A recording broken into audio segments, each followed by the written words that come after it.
Hello, everyone, and welcome to our health class. We are so excited to share all of this really valuable and useful information with you all, and we're going to do our best to keep it short and sweet. That way we can keep everyone's attention and you get the absolute most from this. So, are you ready to get started? Yes, I'm ready. Okay. So, up first, we're going to be talking about acid versus alkaline, which is the pH of the body. It's very important and a really crucial step in your healing journey and understanding the acid versus alkaline and where exactly you want your body to be. So I started out with these 3 questions. Number 1, what contributes to an acid environment? Number 2, what contributes to an alkaline environment? And then lastly, what environment does disease thrive in? So, moving on, we are going to, within these next few slides, answer those 3 questions and kind of go into detail. So, what the pH of our body really boils down to is our diet and lifestyle. So, with that, we are moving on to the next. There's a quote from Dr. Odo. Says every single person who has cancer has a pH that is too acidic. So that answers our first question, or answers our last question actually, as to what environment does disease thrive in. So that would be an acidic environment. Then it goes on to say Warburg won the Nobel Prize in 1931 for proving that cancer can't live in an alkaline/oxygen-rich environment. So both of those things are very crucial to our overall health and our pH.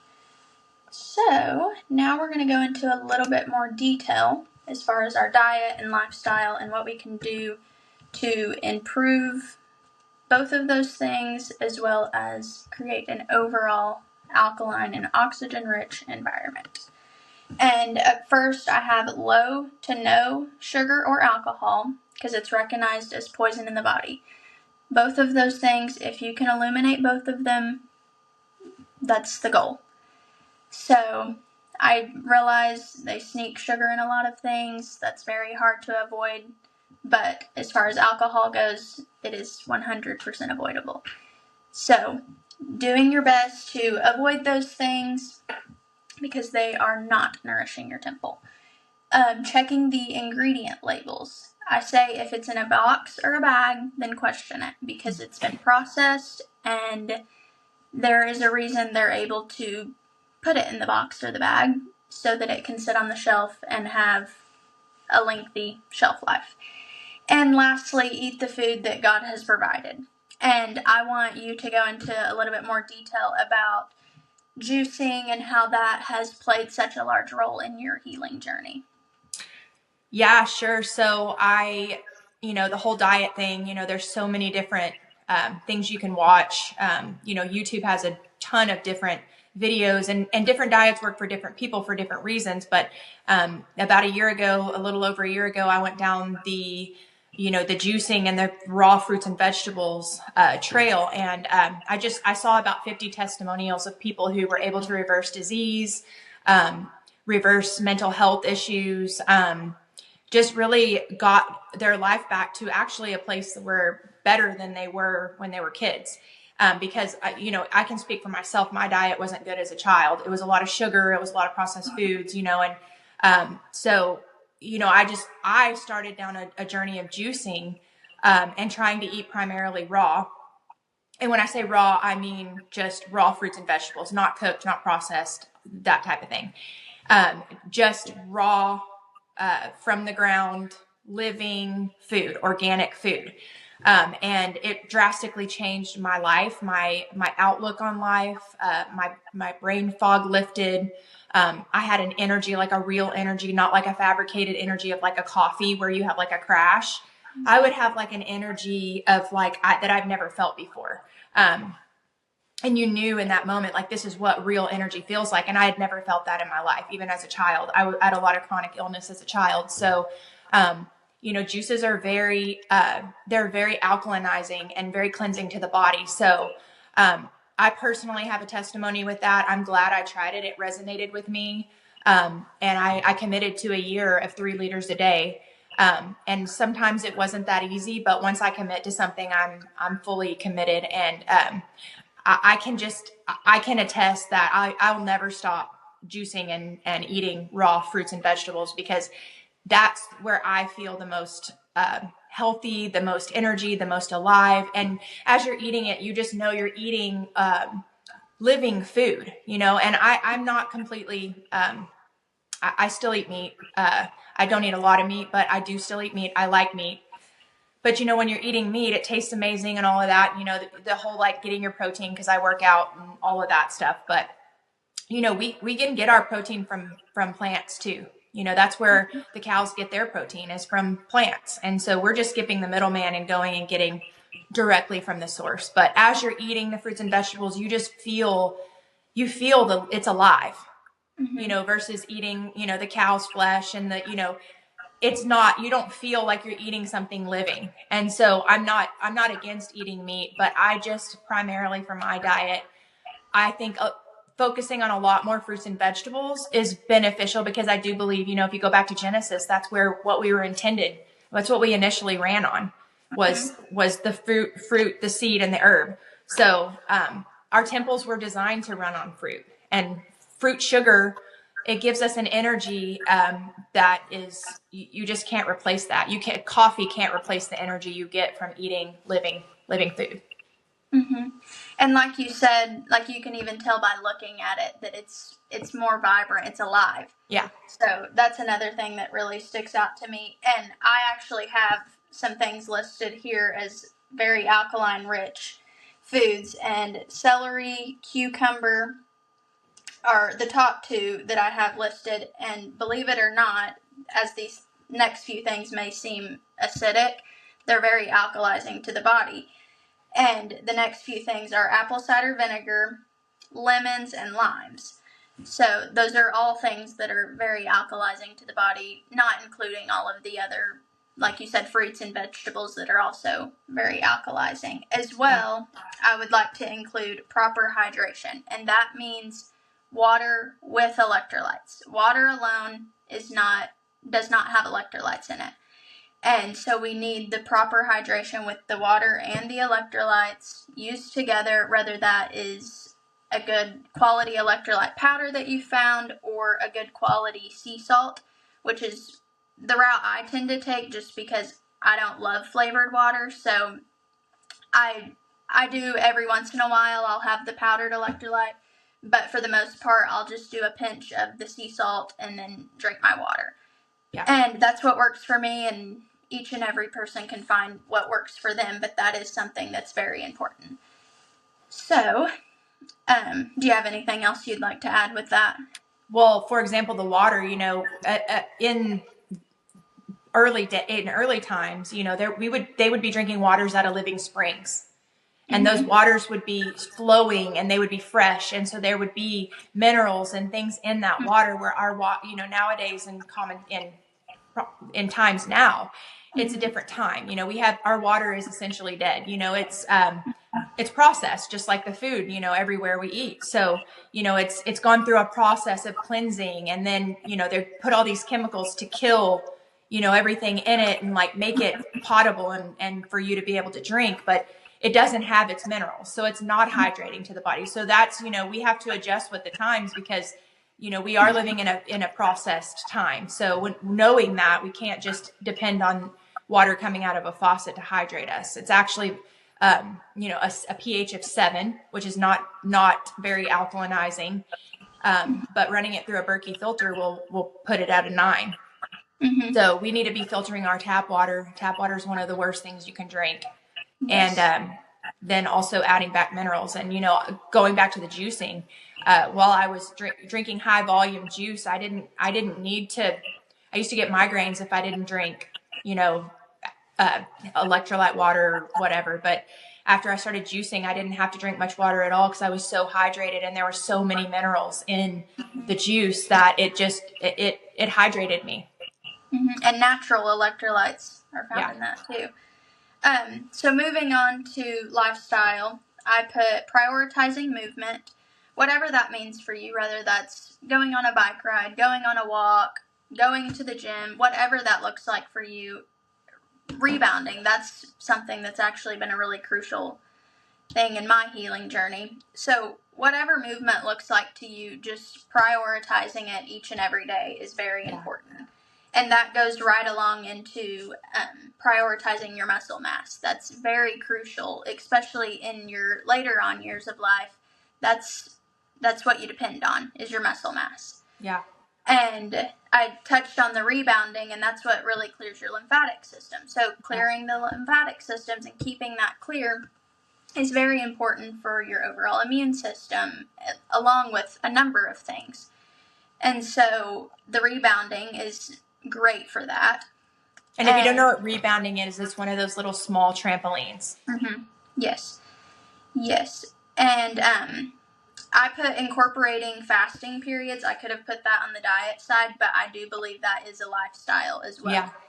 And so the Bible talks about fasting, and I think that's very important for us to look at that and the way they did things in their time. And I think that carries right on into what we should be doing today. Yeah, and for myself, that has been a major part in my healing journey. I had a lot of gut issues, and fasting really gave my system a break and a chance to heal itself, because our bodies, they are designed to heal themselves. And giving them that little break of not having to digest something is really crucial when you're in your healing journey. So I highly recommend to everyone to incorporate fasting periods, whether that is a 24-hour fast 1 day a week, or for myself, I started from about noon, or I say that I fasted until about noon, and then stopped eating around 7 or 8. Later on, I was able to narrow that window down to roughly 5 to 8. So my eating window became about 3 hours, which, I mean, that's pretty good, but it is something you have to work your way up to. But that's where I saw my max benefits, was when my eating window was very small and I was giving my body a chance to repair and heal and do all the things that it's supposed to be doing. So, another thing I added on here was quality sleep. That gives your body a chance to properly repair your cells, and that is also a major contributor to alkalizing your body. And, I mean, like I said, just overall health. So, if there's anything you would like to add on that. Yeah, I want to say, it's a system and it all works together. And so, if you have pieces of the puzzle that, are not functioning right, it's going to affect the entire system. So, for example, if you're not prioritizing movement, if you're not prioritizing your diet, if you're not prioritizing sleep, your rest of your system is going to be affected. And sleep is one thing that is a non-negotiable for me. I know a lot of people don't connect the dots. They don't sleep well, and then they think, that they've got all of these issues, but a lot of their issues are coming from, them only getting 3 or 4 or 5 hours of sleep a night, and they think that's normal, and that's not normal. Mm-hmm. And I mean, like I said, quality sleep. Yeah. People may think they're getting 8 hours of sleep, but only 5 of those might be quality sleep. Yeah. And so, I mean, like you said, that's very important and crucial for me, is getting enough sleep, because fatigue and all of that plays into your quality of sleep. Well, and we'll touch on here in a moment about how, having a body that's full of mucus and parasites and heavy metals and toxins will affect your sleep cycle. And so in a moment, when we touch on all of the things inside the intestines and just the stuff that's in the body that needs to be, essentially removed, you'll start to notice that you'll start to sleep better. Mm-hmm. Yes. And so that will bring us to our next topic. So here, this is kind of to close up our acid alkaline topic, but I have some myths here that a lot of people think are true, and this is what a lot of people have been told. But first up, I have that all fat is bad. And that kind of goes into like cholesterol and just different things like that.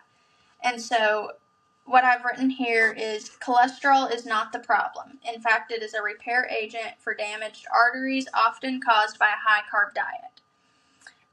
HDL cholesterol is your carrier, where LDL, which is most often called your bad cholesterol, it actually repairs and rebuilds.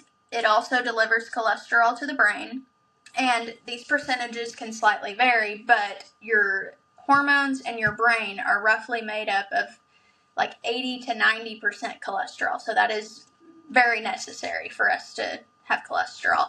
And over the years, they've actually lowered that marker. It used to be, I want to say, 300 something that was ideal for your cholesterol, and now it's in the 100s.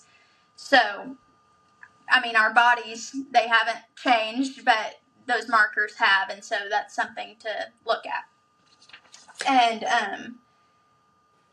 the natural flavors are good for you. I know that as you move into your healing journey, you start to look at the labels and things like that, and they'll put things on there like natural flavors or natural fragrance.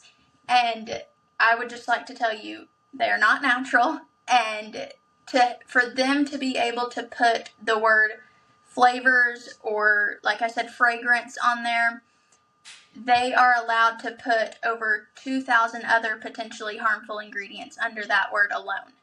And so, whether it has the word natural in front of it or not, that doesn't so much mean it's natural or nourishing for you. So that's something to really pay attention to. Next up, which I know you have a lot you could probably say about this one, seed oils. They are equivalent to the makeup of engine lubricant. And so that's something to keep in mind when you're putting it in your body, and they're everywhere. You have to check the ingredient labels. You have to, if you eat out, if fast food, that's seed oils. And so that's something to be really mindful of.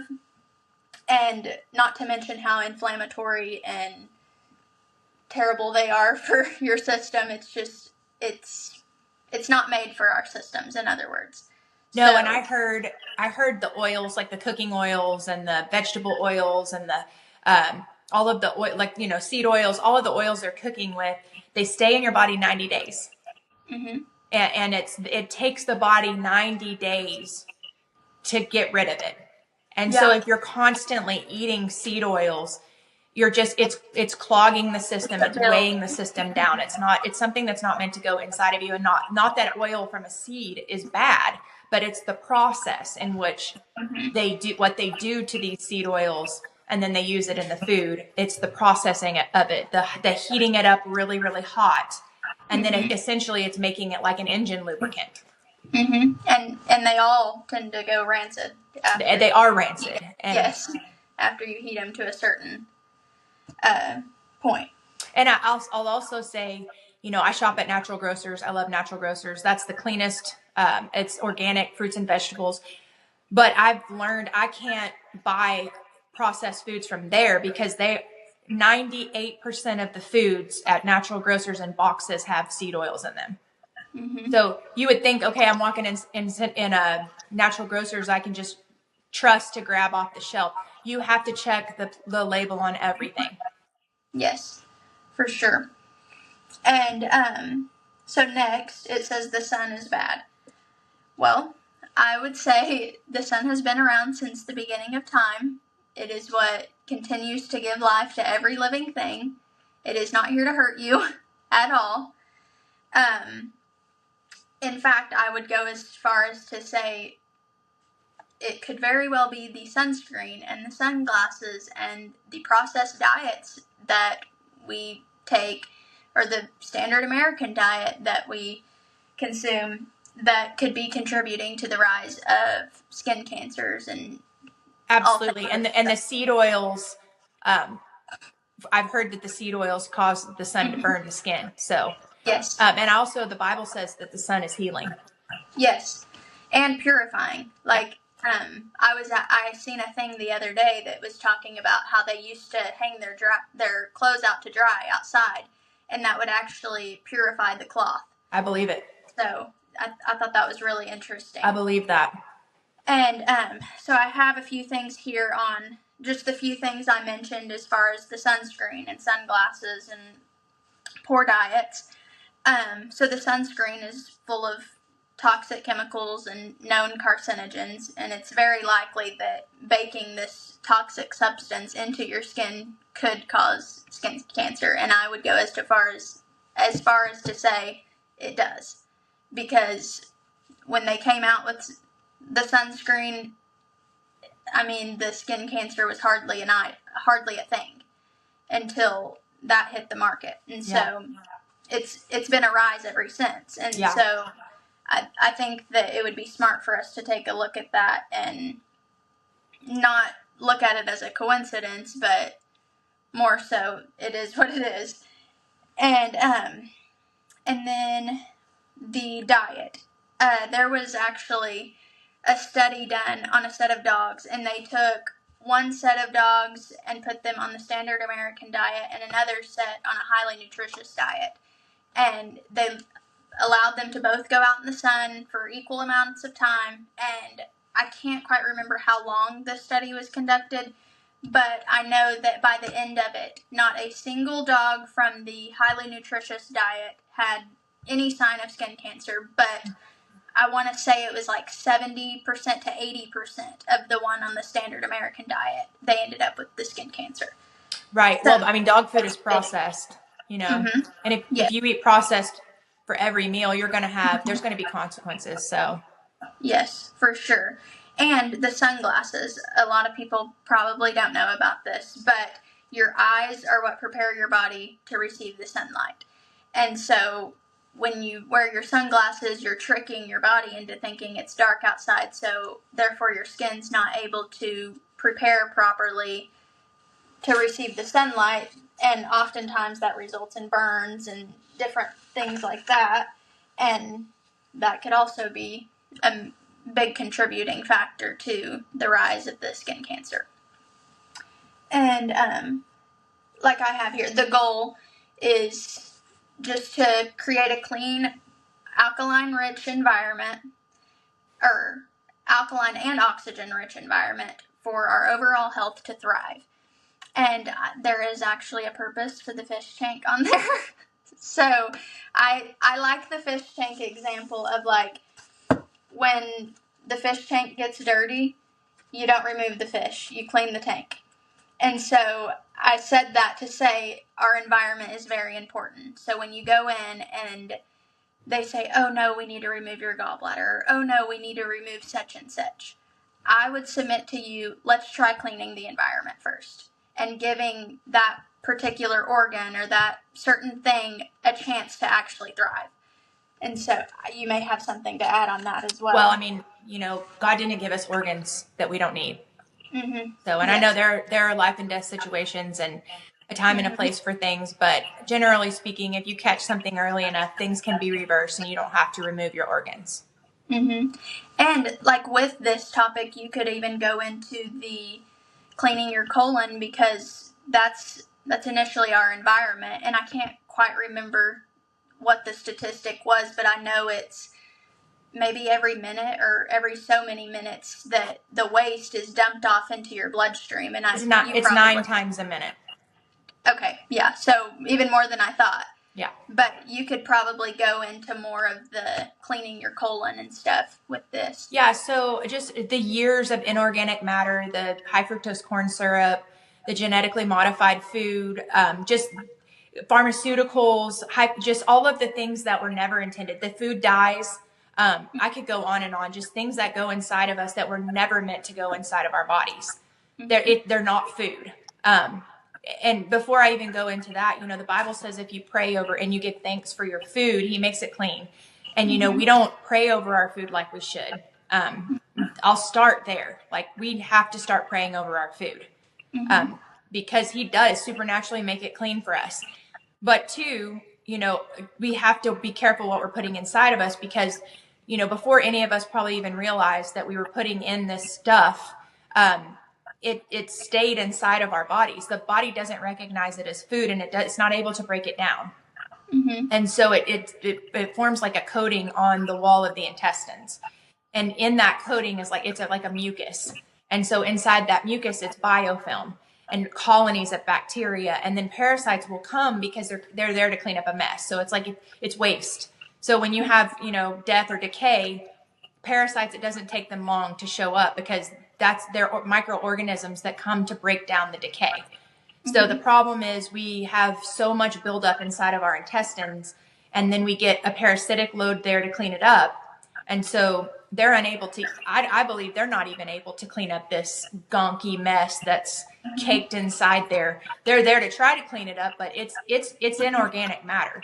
I heard once that any pharmaceutical you've ever taken, what you didn't pee out stayed inside your intestines. And from what I've seen with working with clients and with myself, some of the things that are being removed, that when we go in and actually use, a broom to clean out the intestines, from the things that I've seen come out, there are a lot of, it's suggesting that yes, some of that stuff never does leave the body until you actually go in and physically remove it. And so, yeah, that stuff is poisoning you all day long, every day. It didn't just poison you when it went in. It continues to poison you all day, every day. Mm-hmm. Yeah, and continues to dump off into your bloodstream, and that's initially it's running through your entire system. So yeah, and then people will say, "Oh, you need to clean the blood." Well, you can, but if you'll clean out the intestines, the blood can clean itself. So you got to get to the root. You can't just go masking symptoms and trying to slap Band-Aids on all your symptoms. You got to get to the root. And usually the root is a really dirty intestinal tract. Mm-hmm. Yes, I've found that also.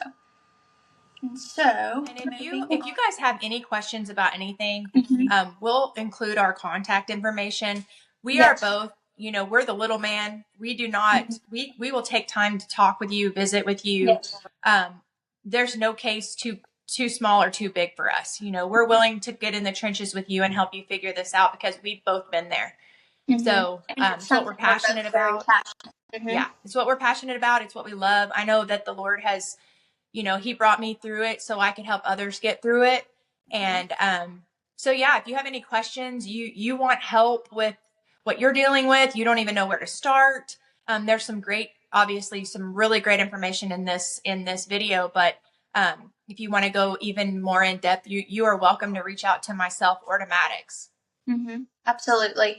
And like she said, we are very passionate about what we do. So we will sit and talk to you and pull you out of whatever you're in and love every second of it. So yeah, it's really encouraging to us even. We'll call each other and tell each other praise reports and testimonies of we can say, we've worked with. Yes, and we can say, hey, this is what worked for this, because there are a lot of people who come to me that they say, my doctor can't help me. They told me they don't know what to do.